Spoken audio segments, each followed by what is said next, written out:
Okay, well, just to start off, I was born in Nova Scotia in a small community, and when you grow up in a small community, you meet a lot of people and you do a lot of community getting acquainted and do a little projects and things like that. So when I moved to Moncton, I just continued my journey. So I started working in the nonprofit many years ago, even before the 34 years. So that's one of the big decisions or impact on the community that you decided to fund the support a single parent. Yes. Well, I think what happened was I was a young parent and I wanted to do something meaningful. So I started thinking about single parents and people that go through relationship breakdown and what were the impacts on themselves and their children, and was there a place for them that they could go and actually receive support and learn skills and things like that. We were in a building on Botsford Street. And then we kind of hit the jackpot, and we were able to get this huge house on Queen Street, which belonged to the church. So that was one of the major obstacle that you had overcame. So besides that, do you have any more? So I started talking to people, and they said, "Oh no, there's no funding for that. You can't do that."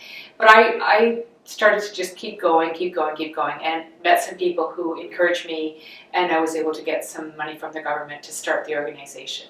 Well, I think there's a lot of obstacles when you're working with people and in the community, and I think, financial resources and, trying to find support, because some issues are not always popular. You're fighting against some of those values. But what I say is that, help people where they are.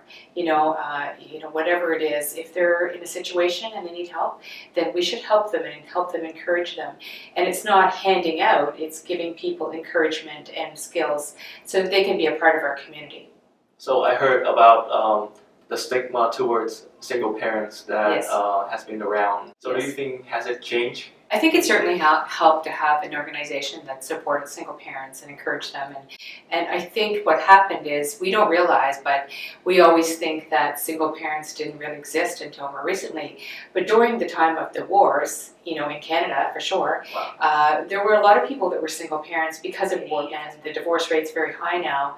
It has changed. But to your point, yes, I think our organization helped to say relationships are difficult, especially in some of the cases I work with. There might be domestic violence or other problems. So we don't expect people to stay in relationships when there's unhealthy problems. With a career of helping people outside.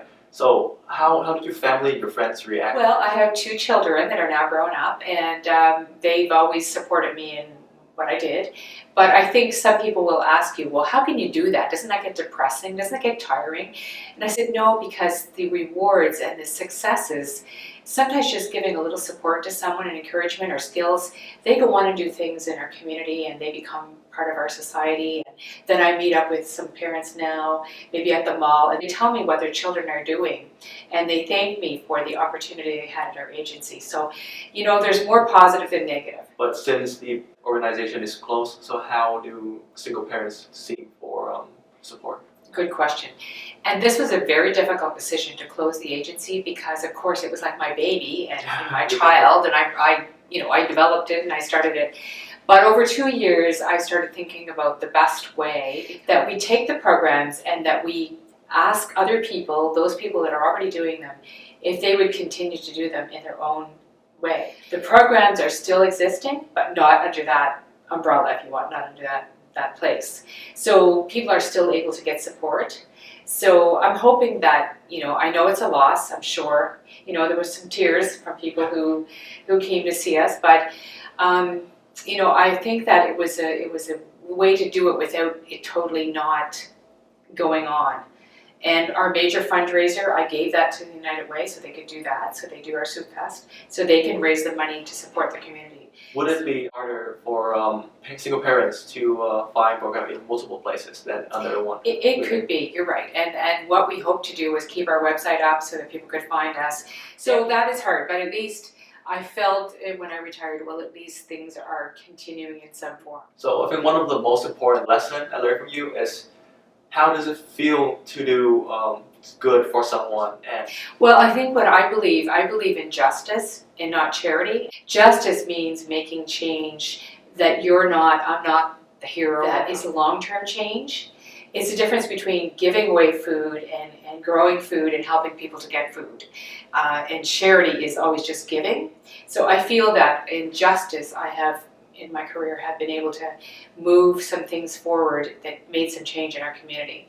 And that feels good, but there's still more work to be done. So I hope that your generation is going to do some more work in the justice area. So indeed, we're so admired and inspired by your work and what you did for the community. And I'm sure that we will continue that legacy and we'll make it even better. Well, I appreciate that because I think it's youth today. I'm really, really proud of the youth today.